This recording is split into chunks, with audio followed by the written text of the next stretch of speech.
to their people, and they settled up with the young lady at that point. I don't know how much they gave her or how much she was asking for, but they thought it was just a scam because when they talked to her, they said they didn't see anything wrong with her. So Landis told me. So I learned a lesson from that, and the lesson is never throw your sticks in the audience like that unless you're tossing them to one particular person that's looking right at you.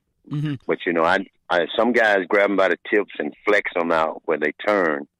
But I just had mine in the middle, and I just kind of like tossed them up in the air. So we knew there wasn't any damage.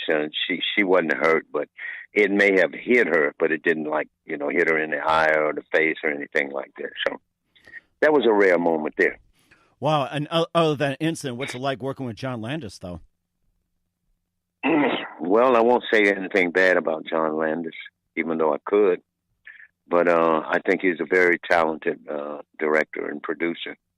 And we had fun, but there were some moments that he didn't seem like he was the ideal person to be working with. But again, I respect his talent, and I wish him the best. Mm-hmm. And of course, this also came up in another part of the movie, which I remember you walked into a country bar and you start singing, Give me some lovin'. They bring down the cage, shut off the lights, and they throw beer bottles at you guys and everything. And also, this came up too. So describe that part. If you actually did get hurt when people threw bottles and drinks, or was it just all safe? Well, that was quite an experience for me because I had never gone through that.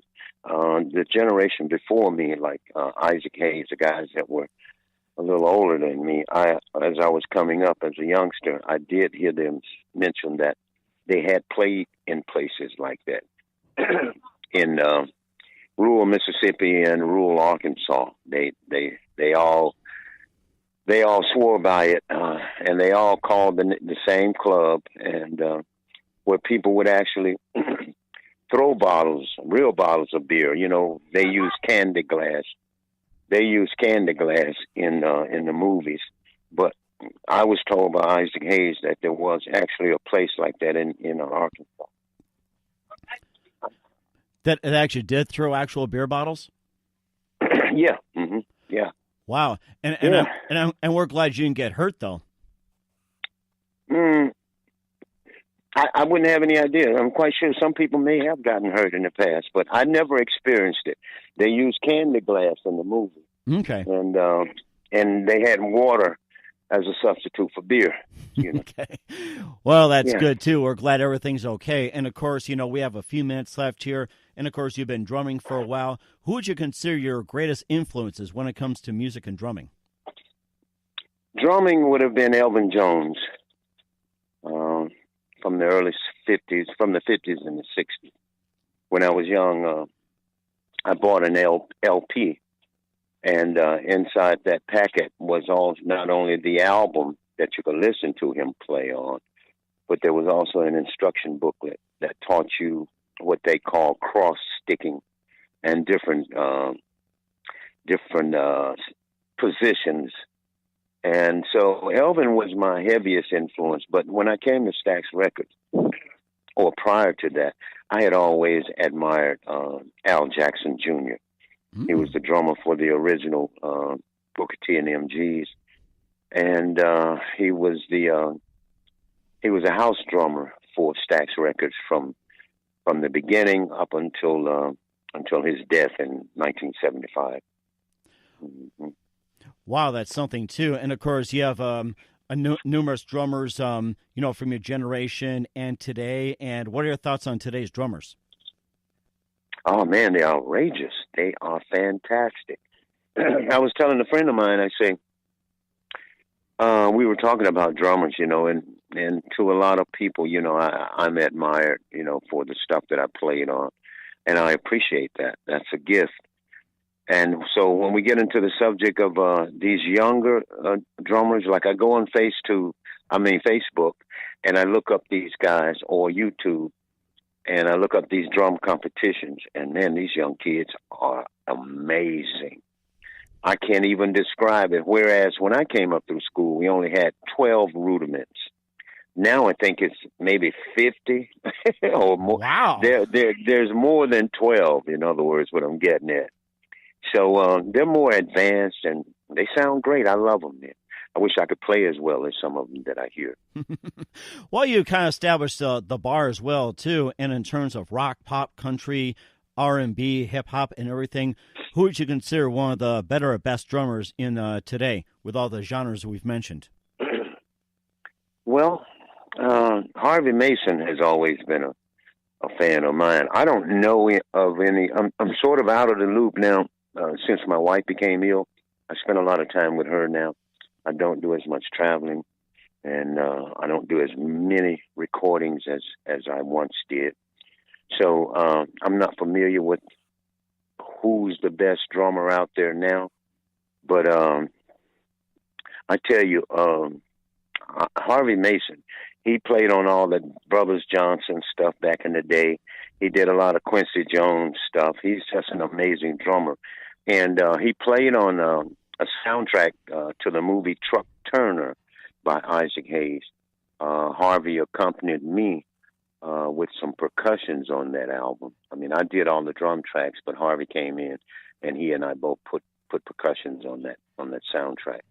So to me, he's one of the best, man, because he's commercial. He played on "In the Ghetto" by Donny Hathaway. I mean, he's the guy. Yeah, Harvey Mason. Oh, that is amazing, too. And, of course, we have about a minute before we let you go since we're running out of time here. What advice would you give to today's or wannabe drummers? Well, follow your dream. You know, a dream doesn't come to a fool. Follow your dream and try and make it happen. Sometimes in life we choose to do something, and then life has a way of sending us a different direction. But as the initial thought comes to you, follow that thought, follow that dream. If you want to be a drummer, go for it, man. I mean, there aren't too many African Americans that don't play drums for some reason. So, I mean, you know, just follow your dream. That's very true, too. And lastly here, the Blues Brothers 2000 came out as well, too. Compare and contrast that movie with the Blues Brothers 2000 with the original that you guys appeared on. Well, there were a lot of contrasts. First of all, John Landis and Dan Aykroyd, they wrote the movie as a tribute to the Blues Brothers as well as John Belushi. And I was told that Universal didn't want to invest in another Blues Brothers movie without John, because they felt that John and Danny as a pair that was the draw. That was the drawing card. And without John, they didn't think it would do as well. It may do as well over time, but initially it hasn't, box office or DVD sales. It never quite lived up to the original. I mean, it's hard to do a sequel to anything and make it just as effective.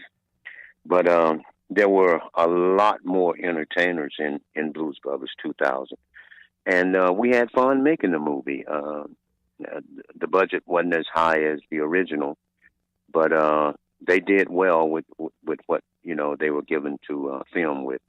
And we went to Canada, which their union up there, the carpenters and the electricians, I think as far as budget is concerned, I think you can get a movie done a lot cheaper there. So that's why the move to Canada.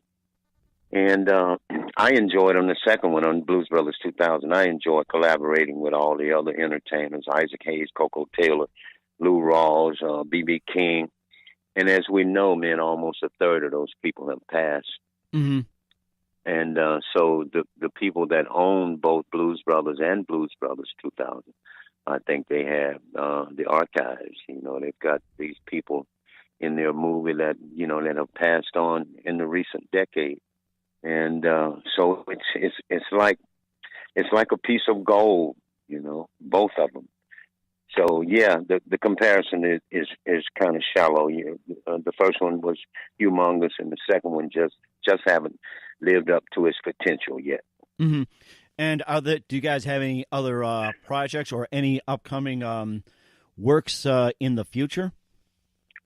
Well, I'm not sure. Over the last few years, I've heard rumors about doing a sequel, doing another Blues Brothers, doing a Blues Brothers 3, where the plot may be to use a new group of younger guys, and then just let us old guys, the ones that are still living, let us come in with cameo appearances.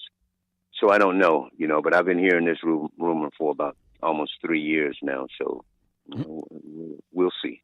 Okay, sounds very good. Well, keep us up to date. And Willie, it's great talking to you. And thank you very much for taking the time. And we wish you all the best. We'd like to have you back on again soon. That would be wonderful, Mike. I appreciate you taking the time to talk to me. And I've enjoyed speaking with you, and it's a pleasure to meet you. You've been listening to The Mike Wagner Show, powered by Sonic Web Studios at themikewagnershow.com. Visit sonicwebstudios.com today for all your web design needs. If you would like to be a sponsor of The Mike Wagner Show, call or text at 701-301-7705 or email to mike@themikewagnershow.com.